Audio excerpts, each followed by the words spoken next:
I'm excited again to have a golfer on Monday Mindset, and part of it, one, because she's awesome, but number two, hopefully you learned a lot from Thane last week. But there's so many lessons we can learn for the game of life from the game of golf when it comes to our mindset. It is such a mental game. So I'm excited to welcome this week. She is an author. She's a former professional golfer, former collegiate golf coach, former collegiate golf player. She's a speaker, a coach, a consultant. She has maybe the most positive attitude I've known for a long, long time. Beth Brown, welcome to Monday Mindset. Wow, thanks, Kevin. Thanks for that introduction. And I'm chuckling about Tracy collecting 36 golf balls, and that is allowed. In fact, my dad would probably like to buy some of those from Tracy. That's right. We'll talk after the show. I love it. All right, Beth, I opened last week with this question to Thane, but I want to pose it to you as well. I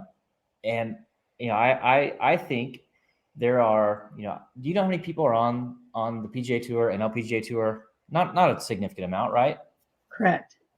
But I think there are probably 10,000, in random number, of people who can compete at that level, who are that good at the game of golf, who can compete with the best of them, like stroke for stroke, how the ball strikers, how they can putt, but they can't compete with them because when they step on the first tee, their mind is gone, right? They can't handle the pressure. They can't handle the moment. So there are legitimately talented elite level golfers in terms of just the fundamentals of golf that never make it because of the mental aspect. Do you think that's a fair assessment? Yeah, absolutely. I mean, we don't just walk around with our physical bodies, right? We're comprised of lots of other things that lead to our actions, particularly our thoughts and emotions. So definitely agree with you on that one. Love it. All right. So give me the 60-second version. Like, who is Beth Brown? What are you up to? And how did you get to where you are today? Yeah, well, who is Beth? Well, Beth is a daughter, a sister, a friend. Truman may come in here a bit. I'm the mother of a four-legged child named Truman, and so he may visit us here in a second. But I really, as I think about that, I really consider myself a small-town Eastern Oklahoma girl. Grew up in a little town in Sequoyah County near the Arkansas border, and through my education and through my sports experiences, have really had the opportunity to travel all over the country and in other countries because of sports. And so that's really led me to where I am today, right? Getting to do a lot of things with coaching, using some of the giant leadership coaching, some of my own sports and performance coaching to really work a lot with people primarily in the sports industry. Love it. So on that, so you are a certified mental performance coach. Yes. Is that correct? Okay. Yes. Tell me what is that, and how do you help people? How does that help you help people develop healthy mindsets? Yeah, great question. Well, the certification is actually through the Association of Applied Sports Psychology, which is the preeminent sports psychology organization worldwide. Mm-hmm. And so I became a member of that, or got certified through that, as I got my doctorate in sports psychology at the University of Kansas, where at that time I had the great opportunity to work with women's basketball, softball, was actually coaching golf, but also working with the golf team from a sports psychology standpoint. So fast forward, had the opportunity to do what I called sports psychology for kids through the First Team National Organization. And then today, I get to use that background in education. But even more so, as you would know, Kevin, we've both been out of college for a little bit, right? So learning from my experiences, really learning from the people that I've had the good fortune to work with over the years. So I feel like I learn as much, every time I work with a sports team or a sports leader as they maybe learn from me. And so I have the great opportunity to get to share that today with whoever I'm working with. But it's really all around helping people become their own best coach, helping people achieve their own, what I call gold standard of performance, right? Because if I compare myself to Kevin at public speaking, I'm probably going to lose, right? And if I compare myself to Tracy with being organized and technology and all the great things she does, probably going to be a loser, not be very confident. So, it's all about helping people learn to compare themselves to their own performance and achieve their own gold standard as they define it. Yeah, that's really good. I heard a quote this morning that comparison is a terrible taskmaster. I was like, "Ooh, that's good," and it never allows you to rest or be satisfied or content. It just always leaves you exhausted. So I think that's really Mhm. good. Your own gold standard, right? That's the thing. It's you versus you, not you against any, even on a Mhm. golf course, even in business, even in sports. Like it's actually not you against the other person, right? It's how well you can execute against what you're capable of. Absolutely. So golf is a big part of your background. How did golf help you develop a healthy mindset? Yeah, I was thinking about, I thought you might ask something like that. And it's ironic that, or maybe not ironic, that I spent this weekend with my dad and some of my brothers and my nephews. My dad actually turned I won't say 80 something yesterday on Father's Day. He would cringe if I said probably. But we played golf on Saturday, and he actually asked me, he goes, Beth, do you remember what I taught you? Like anything through golf? And it was actually a lot more with basketball. My dad was a basketball coach. Mm-hmm. And so he taught me a lot of technique and physical skills with basketball. But in terms of mindset, as we were talking about golf, we were kind of joking. I said, well, you taught me not to throw the golf club. You taught me, there's a story about me throwing a club, getting stuck in a tree. I said it slipped and he had to come over and shimmy up the tree and get it down. He said, if you ever do that again, you won't ever play. But we talked a lot. He really taught me a lot about mindset through golf. I think it lended itself to that even more so maybe than basketball at the time. This idea around managing your emotions, Mm-hmm. right? In some ways you start to do that. And then the idea of personal responsibility. And that's what we were going back to the self-comparison. With golf, it really is just you versus yourself. And that was really the reason my dad being the basketball coach, I was playing basketball, playing softball. And there's a story about me in the back seat of the car crying because we lost the softball game because in my estimation, this shortstop made us lose because she made an error and somebody scored on the other team. And my parents were like, oh gosh, she's got to play an individual sport. It's like a little bit of town in Oklahoma. There was a golf instructor somewhere nearby. There was a tennis coach. So I think I picked golf. I got to choose. It was not, are you going to? It's which one are you going to do, golf or tennis? And I think I picked golf because of my dad. But I think really those things I was talking with my dad about Saturday, managing emotions, personal responsibility, I think those were really foundational to establishing that mindset that is still ongoing in development. I get to practice myself as I help others practice, but it's what is it? We never graduate from the school of self-awareness. Is that what Steve Cochran and That's right. others say, right? So I'm still working at it. Yeah. I think the managing your emotions, right, is such a critical thing. One, in golf, in any sport, but just in life, right? Life, it throws a lot of things at people, and stress can pop up, anxiety, worry, fear, insecurity, anger, whatever it may be. Emotions, a lot of people tend to live their emotions rather than manage their emotions. And we've said before on Monday Mindset, emotions aren't bad, right? Like it's not about suppressing them. It's not about just being emotionless in life. That's not healthy. You're human. We're going to experience all these things. It's not letting those emotions drive us, right? Or be our guide in the situation. So what are some tips and tricks and tactics that you used and helped others use when it comes to recognizing but managing those emotions? Yeah, great question. I think one thing is if we look at the differences between reactions and response, Mm-hmm. like you said, I mean, it's natural, normal. We're humans. We're going to have immediate reactions. Mm-hmm. And so I had a sports psychology mentor, Dr. Glenn Abel, once say, we're going to have those. They're automatic responses. So, but what we can manage is the intensity and duration of those, right? So how long are we going to stay upset after we hit a bad shot in golf? Are we going to take it to the next shot? Or are we going to be able to get rid of it? And then, the intensity of that, right? And so I think, a lot of it is around practicing those skills just like we practice physical skills. So if we don't practice, some self-talk, if we don't practice some visualization, if we don't practice having a post-shot routine, which could include what we say to ourselves, right, what we visualize, and then also how we physically, having physical triggers, things as simple as, having something, I mean, I write on my hand sometime, right, but having something that you do physically to let go of what's not so good. But then I think of even equal or greater importance that I know I've forgotten about a lot in my life is how do we store away the good? How do we celebrate the good and great, right? Because then we have something to replace the negative with, right? So we can react, hey, in golf that was, or in basketball, you made a mistake, but what are you going to replace it with? And if you aren't storing away those positive, good to great memories, right, by taking them in. So for me in golf. I had a coach once, it was after the shot, I kept hitting good shot after a good shot. And she was like, hey, did you store that away? I'm like, yep. Next tee shot. Yep. And then finally the third time she goes, did you really store that shot away? And I go, no, I didn't. It was like a third person observation of what I did versus a first person experience. Yeah. So we can observe, like I'm on the outside, like, okay, yeah, Beth hit a good shot. But no, it's like, hey, I hit that shot. That's right. And so we incorporated a physical, like twirling the golf club and kind of tucking it away. And then like inside my head, it was like, I did that.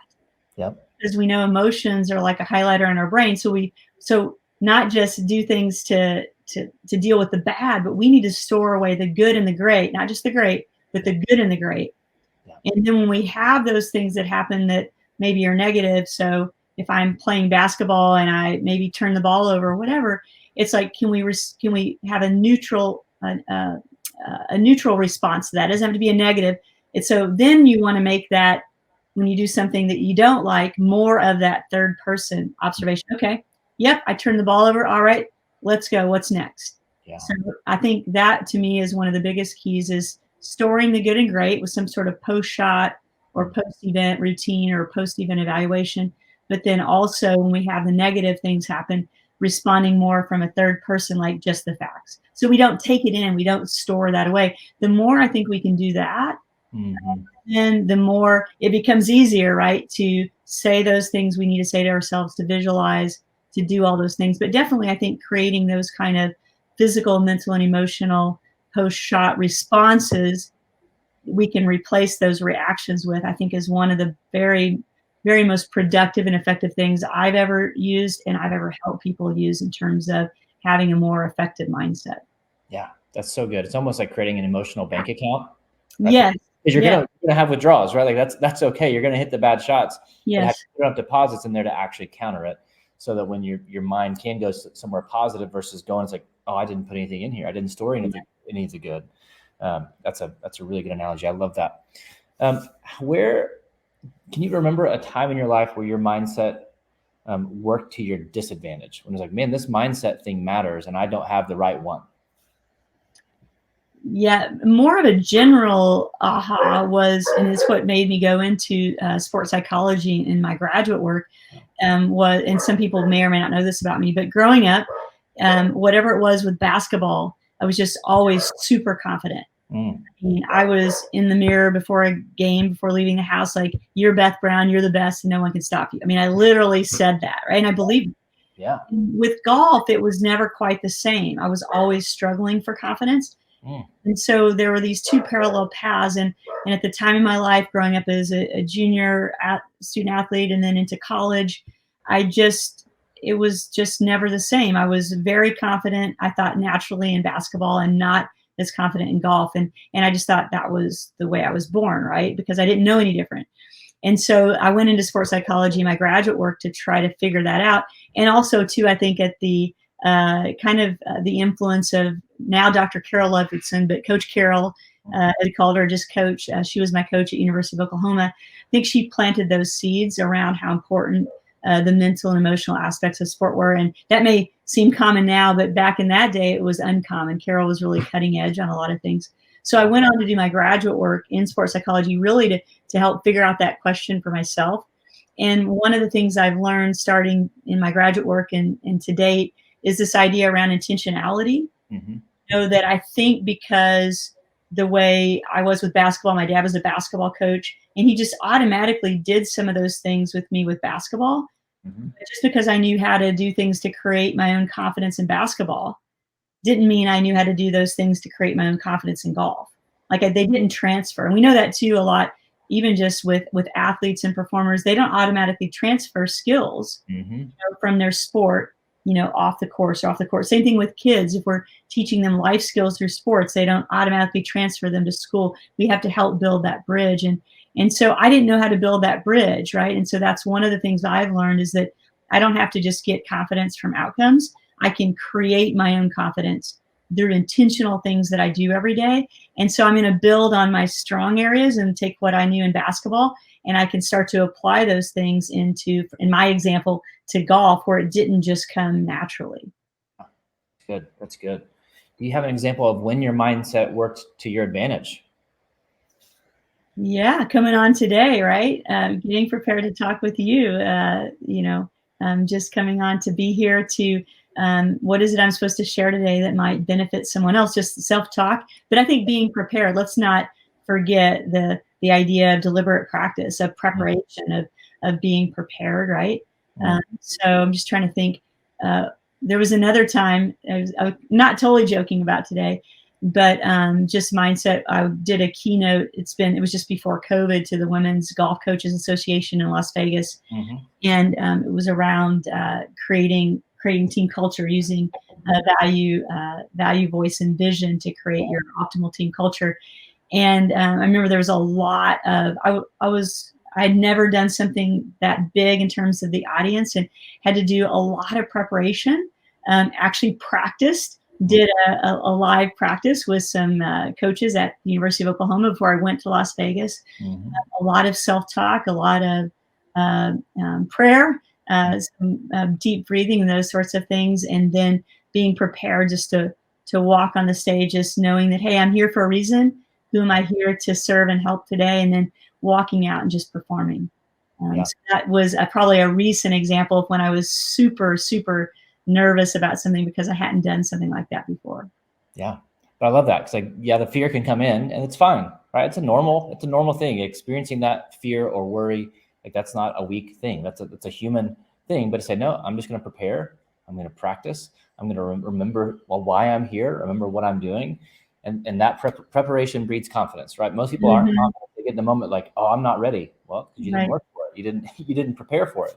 Doesn't mean it's going to go perfectly, because perfect rarely exists. But you're going to be more confident in that moment and ready versus walking up, oh gosh, I shouldn't be here. What's going to, and then that worry has become a self-fulfilling prophecy, right? Instead of, no, I'm supposed to be on that stage. I know who I'm going to serve. I know what I'm going to say. And you just go up and do your thing. So I love it. I love it. I said before when we started that you are one of the most positive people that I've ever met. And I don't think that's an accident. So how do you stay so positive, right? In a world, when I look around, I see a lot of negativity. I see a lot of cynicism. I see a lot of frustration and bitterness and anger. I don't see a lot of positivity. And I try to look for the good. I think I'm generally a positive person, not quite on your level, but I look for the good. And there's certainly good out there. But most of the time I just see a lot of negative people. And so people like you who are positive, that stands out. It's like, ooh, that's not normal. We need more of that in the world. So what do you do to cultivate a positive mindset that just flows out of you in everything that you do? Well, one, thank you for sometimes, what we don't know, what we project. And so I appreciate you saying that. So that's inspiring to me to keep doing what I'm doing. But I'll say, for me, it's a daily thing. It's not just something that happens automatically every day. It is something that I've worked at over time, I think. But first and foremost, every day, for me, it's having some quiet time, having time for perspective for the day. And I think it starts with, for me, being intentional about being grateful, right? So knowing that no matter what's going on in my life, that I have so much more opportunity, so much more than most of the people in the world. So I think being grateful for that, and then I think being intentional about taking a bigger perspective. I was reading something the other day, and when we get really myopic in how we look at things, there may be difficult things or challenges going on. We get really focused on that in the moment, but remembering to step back and taking a broader perspective, hey, this is just a piece of my story. It's not the end of my story. And so, what am I going to take away from this? What am I going to learn from this? And, what purpose is it serving? So I think those are some of the things I do, but when I reflect too, I've really been blessed with incredibly positive people in my life. I've had some opportunities in the last couple of years through COVID, through some of my other work, to reflect on people who have impacted me at different points in my life. And I've been really fortunate, from my parents to my first PE teacher back in the day, Miss Timmerman, to my 7th grade English teacher, and then all the way into high school and college. I mentioned Dr. Carol Ludvigson, but then some of my mentors, Dr. Glenn Alba and others as I've gone on. And so just so many positive people in my life. In fact, I'll just say this, one of those mentors, is going through a difficult physical challenge right now. And this past weekend, I read one of her posts, and she was talking about not being able to exercise, right? And I was kind of pouting because I wasn't going to get to ride my bike this past Saturday with my regular group, and they were doing a really cool ride up in the city. And I was going to, quote, have to ride my bike by myself because I was over in Eastern Oklahoma.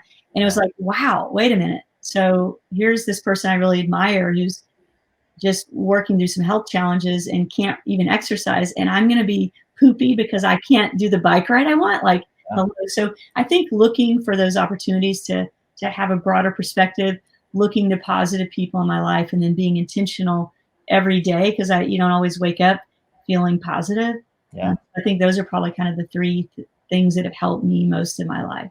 Yeah, I love it because it's so practical, right? Like it's easy to, I think most negative people dismiss positive. Well, they just don't have things going on in their life, or they've not experienced what I've experienced, whatever. Like we can make all these excuses.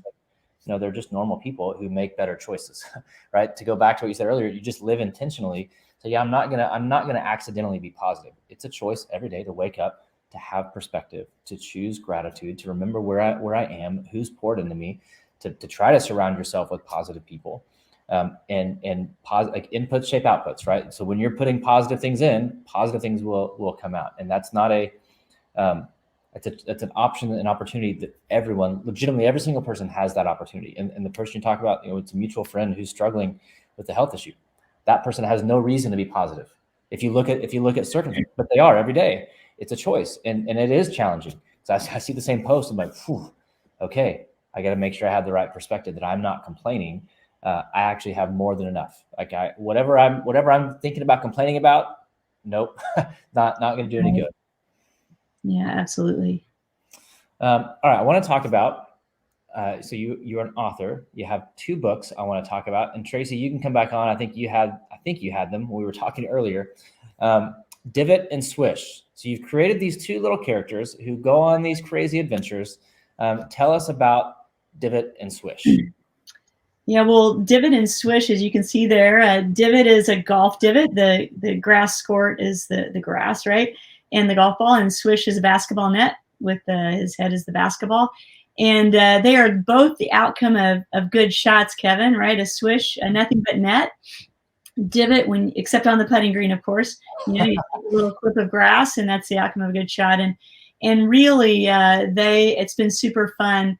They were an idea I've had in my head for about 15 years. And when I was sitting around feeling sorry for myself, going back to that positive mindset for a little bit during COVID, I'm like, okay, God, if I'm ever going to do this, you're giving me the opportunity right now, because a lot of business opportunities went on hold, and so I dove into adventures with Divot and Swish, and they really come from my experiences. Like I mentioned, my dad's a basketball coach. I started dribbling a basketball when I was 2, golf when I was 8, and then all the way, like I said, through University of Oklahoma, and then today with sports. And so the connection with these 2 characters and their crazy adventures, one, again, the mission, though, is to inspire families and kids to not only have fun, but to become more physically active and learn life skills through sports. And so the connection to Adventures with Divot and Swish and what I do as a leadership and performance coach for those in the sports industry is that this is sports psychology for kids, right? The first book, Adventures with Divot and Swish in Costa Rica, The Superpower of Courage. Hey, you got to have the courage to try something new, to take that first step, to do something that's a little bit more challenging than what you've done before. And oh, by the way, in our society, we can also have moral courage to take a stand for what's right.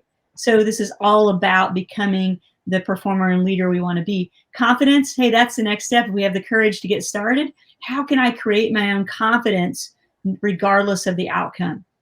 How can I focus on my own self-improvement? How can I celebrate the good and great? How can I just practice and commit to practicing to get better? And so Divot and Swish are really teaching kids and coaches and educators about performance, whether that's in school, whether that's on the basketball court, whether that's on the golf course. And they travel the world and meet a human friend And the second book, they're actually traveling with their pets. I don't know if you can see Lenny the lizard on Swish's backpack, and Divot's got her puppy Callie the puppy on the front. And they travel the world. The second book, they actually travel to the Ozark Mountains and learn the superpower of confidence from McKenna the mountain biker. In the first book, they learned the superpower of courage from Sammy the surfer. That was actually my first my surfing lesson in Costa Rica. I had to have courage. And then for those who don't know me, I'm an avid cyclist and mountain biker. And so both the books and future books are based on my own experiences. So that was a lot. I get a little excited. Oh, that's great. I love it. The connection is that, really this is about teaching performance, social, emotional learning, sports psychology to kids. And then that makes the connection on the other end of the continuum of what I'm doing in leadership and performance coaching with adults. Yeah, no, you should be excited about that. It's one, because they're great. Like if you have kids, get those books. I genuinely, I'm not trying to be a connector and overhype. Like there's not much more we can teach kids that more important, truthfully, than like mental toughness, like to deal with life, whether it's sports or just life in general. Right. For kids to be able to become adults who can handle adversity, who can handle difficult things and not be taken out by just common everyday life that seems to take out most people. Invaluable lessons that will make your family better, your kids better, huge investment in them and their future. And two, also just to celebrate again, life's hard. COVID hit everyone, right? Everyone dealt with it. I don't care who you are. I don't care how much money you make. I don't care. Like, it doesn't matter. COVID didn't discriminate. It was a global thing, right? And a lot of people just shut down and felt sorry for themselves because business was hard. And that's normal, right? All of us at some point had those moments. You're like, I can sit here feeling sorry for myself, or I can do something. And you went ahead and just wrote 2 books during a global pandemic. And it's like, that's not right. People don't do that. And so that's what I love about the way that you operate is like, you don't just talk about these things, like you live it. I can talk about courage and confidence, or I can show you that I'm going to write 2 books during a global pandemic. Why not? So that's just you living out these principles that you teach others, that you talk about all the time. It's such a great example that you made the choice to show up, right? And you didn't have to make that choice, but you made the choice to show up. So I love that. Well done. Thanks, Kevin. And again, to reiterate, I did have that initial reaction of feeling sorry for myself. It's like, oh crap, what's happening here? Yeah.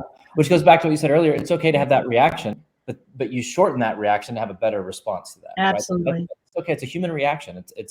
I mean, I had the same thing, right? I had 2 days. Oh no, I just lost, I don't know how much money in speaking and everything else. And then, okay, we'll figure it out. And you figure it out. But you didn't just figure it out. You went ahead and wrote some books in the meantime. So that's awesome. Tracy, do we have any questions coming in?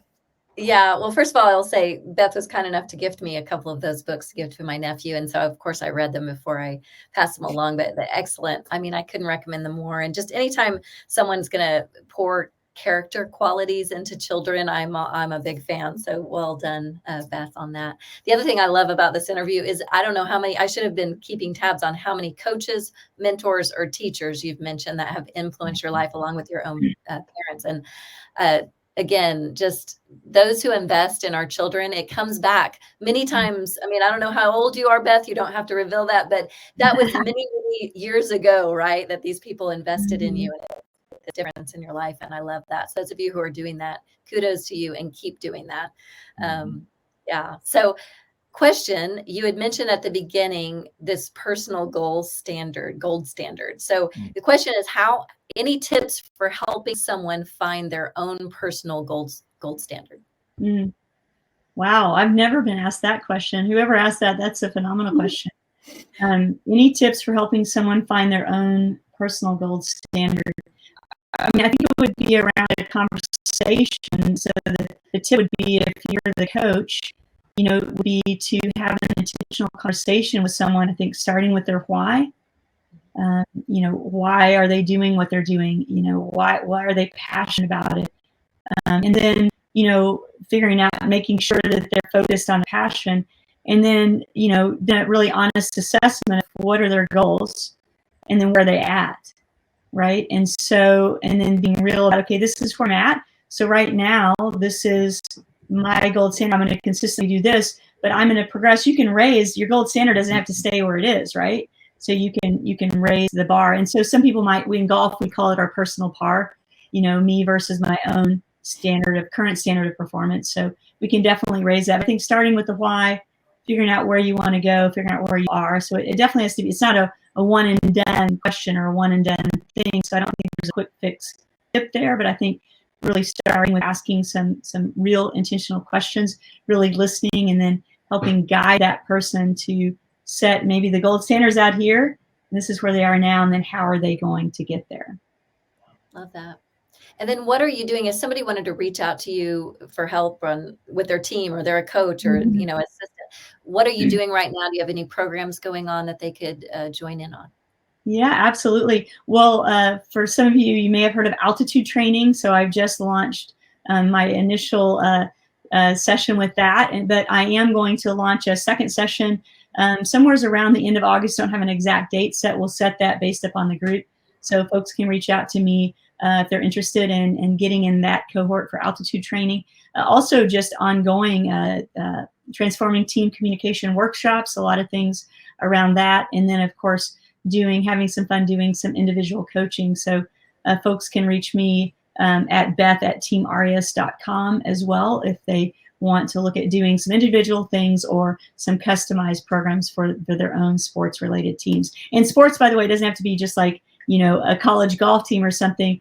I'm working with organizations like the First Tee, leaders, executives actually getting ready for a board retreat with the First Tee out on the East Coast. And then also with other leaders in other sports organizations, LPGA professionals, and other folks like that. So anything in the sports world, reach me at beth@teamarias.com. I think that might be misspelled there, Tracy. There might be. Okay, hold on just a minute. Okay. I will, yeah. Sorry okay. about that. Team That's Arias. okay. Just enough coffee to notice that. Just enough. I'm trying to keep up with Kevin. I love it. I need more, Okay. that's for sure. Here we go. Let's try it one more time. Beth@team.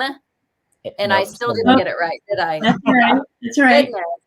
Getting there. We'll get there. Third time's the charm. While you're doing that, I'm going to say that, by the way, Kevin is one of my heroes. Keep chopping wood, right, Kevin? So that was one of my inspiration. I didn't mention that you were somebody that's inspired me in terms of, definitely getting down and publishing and writing those books. Yeah, appreciate that. Hey, that looks right. Awesome. Is that right? Okay, yay. Third time's a charm already. Love it. I love it. Yeah. Kevin, was it pre-pandemic that you wrote your book, or was it during the pandemic? I wrote it in January, like 2020, right before, and then published it and released it in May. Okay, so you kind of worked on it. Well, both of you are inspiring. I love that. That's all the questions we have, Beth and Kevin. So. Yeah, well, Beth, thank you for showing up. Thanks for your insight. I took actually a bunch of notes, which is really, really good. Just great insight for people to just take away into whatever, whether you're in sports, your business, family, just practical takeaways to get better, to work on your mindset. Because we talked about for now 2 years, your mindset drives everything. We have to be working on our mindset. It's not an accident. If you need help, reach out to Beth, email Beth, sign up for her altitude training. Would highly, highly, highly recommend it. Beth Brown, thanks for hanging out. Yeah, thanks, Kevin. I really appreciate all the encouragement and support. And Tracy, thanks to you as well.